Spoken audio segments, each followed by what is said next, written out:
Let's continue discussing this story now with Thulasizwe Simelane, who is the Takatso spokesperson. In fact, he joins us here in studio. Great to see you. Thanks for coming in. It's good to see you. The Public Enterprises Minister says part of the reason why the deal collapsed is because Takatso couldn't come up with the funds. That's not my recollection at all, Michelle, that he attached the inability to come up with the funds as being the reason for the transaction being, the negotiations that had been reopened being terminated and the transaction being terminated by mutual agreement. He cited a number of factors that were at play.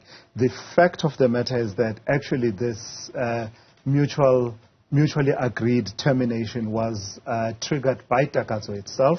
We did that on Friday last week, writing to the DPE to say that in light of the uncertainty and, quite frankly, the risk that has been introduced by some of the changes that have happened to the transaction structure during the negotiations that we had agreed to reopen in good faith, despite having a binding and valid share purchase agreement since February 2022, we agreed to reopen and reevaluate.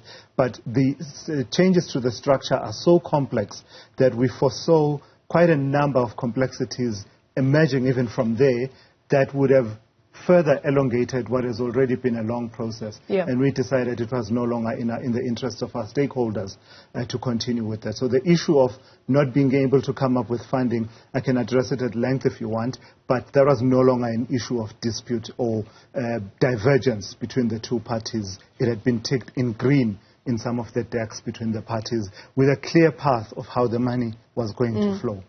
The Takatso director, Tsepo Mahlwele, said that the process, and he says exactly what you've just outlined, that you were going to look at least another year of extending these negotiations.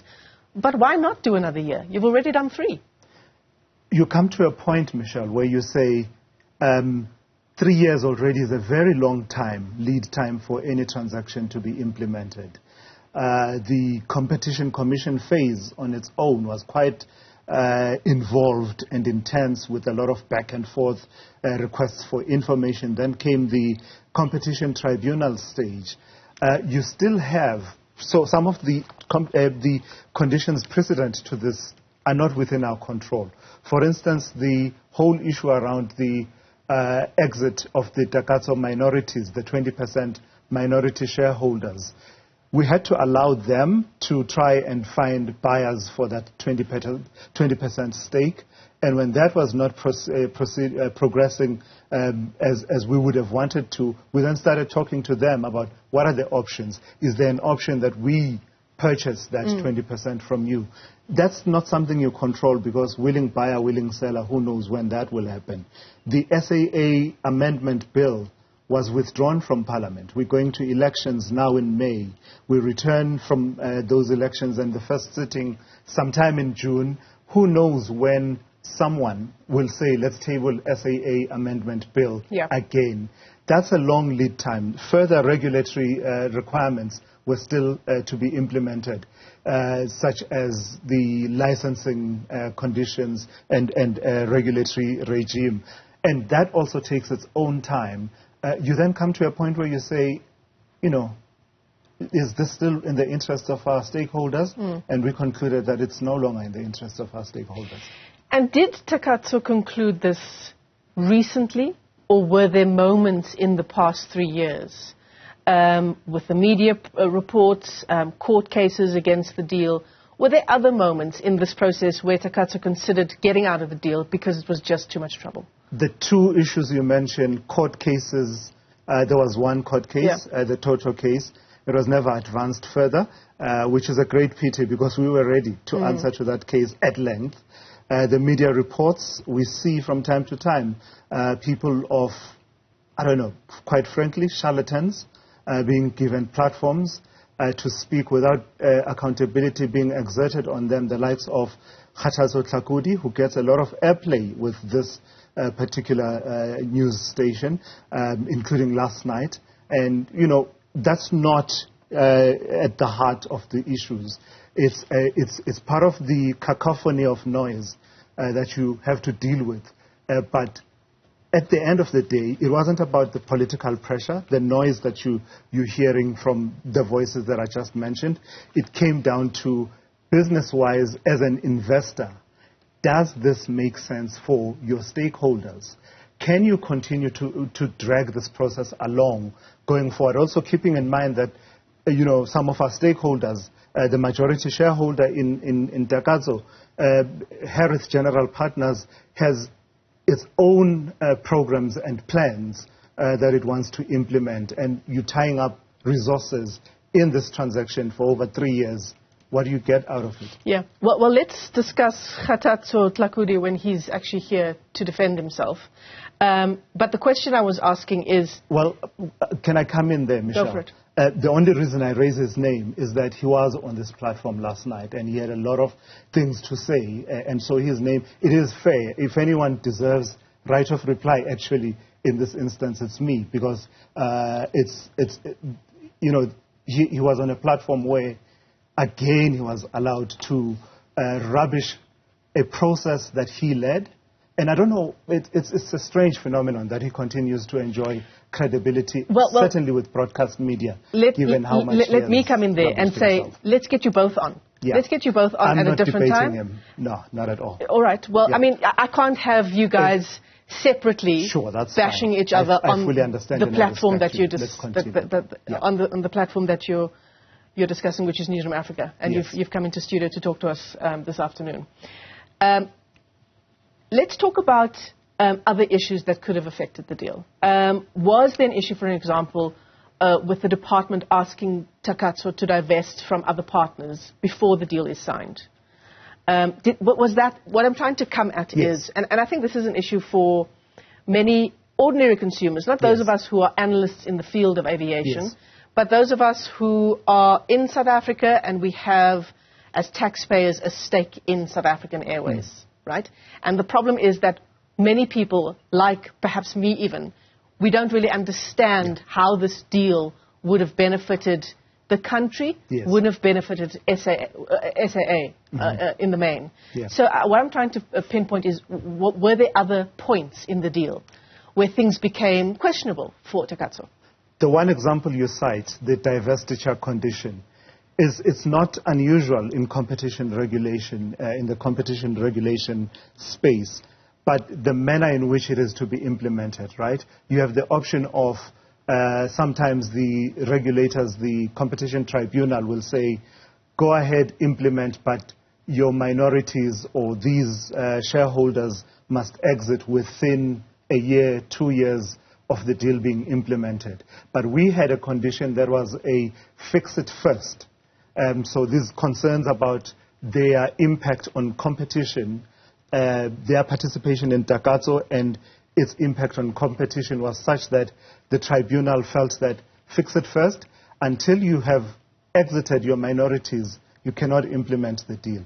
This is why this was such a fundamental issue as well because it's not one issue that led to us making this decision. It was the cumulative effect. And this was part of the cumulative effect. So this says, until the minorities find someone willing to buy their 20% stake, you can tick all the boxes with DPE, you can't implement the transaction. Or until they agree to sell to us, and we agree terms on how to sell that 20%, you can't implement it. So that was one of them, but there were certainly quite a number of others. As I mentioned, the repeal of the SAA Act is a condition precedent of the transaction, and when the bill was withdrawn, that elongates the process. We're dealing with negotiations, re-evaluating what had been a concluded deal, and in that there was a structure proposed there that we felt possibly would have also needed to be taken back to competition authorities because it was completely different from the structure that had received approval. And who knows how long that was going to take. I was about to say, precisely. It's not even just a year extension. Absolutely. It might be much longer than that. So let me ask you this as we round off our discussion. And I'd need you to give us some analysis on SAA. Is it still a good deal in the opinion of Takatso? for any other strategic partner out there? Is SAA still an attractive investment? Well, we went all in to try and take the deal over the line because we believed in the value that SAA can add. The model that the majority shareholder in Takatso follows across all the jurisdictions where we invest, by we meaning Harith, is a model that allows for value for the shareholders to get a return on their investment, but also societal value as well. The infrastructure that has been built through the investments of Harith speaks for itself. It's touch and feel infrastructure that is making a difference in the economies of at least 8 African countries. It was that mindset that says, with the mileage we've put in as Harith, now if I put that hat on for a moment, the mileage we've put in over 16 years convinces us that the way we do business, we would be able to help SAA unlock value for South Africa Inc. And basically contribute to economic growth, regional integration, the goals of the Africa Continental Free Trade Area. We saw this as being something that we can build into an aviation center of excellence that doesn't take from the fiscus, but actually gives back in dividends. But, we were convinced based on what we know and what we do. We don't know what another potential SEP would be looking at and what they do. So this is the end of the road. Takatso SAA, done. This is the end of the road. Takatso SAA, not the end of the road for Harith in aviation, because already there is a platform there, transport platform that includes significant aviation assets. And we, as you will have seen, that we had made a move on ComAir initially. We being, I must always clarify, being Harith in this case, a move on ComAir, and that wasn't successful. Then we had made a move on Mango at the invitation of the RMB, contrary to what you always hear, that we were nowhere in the RMB process.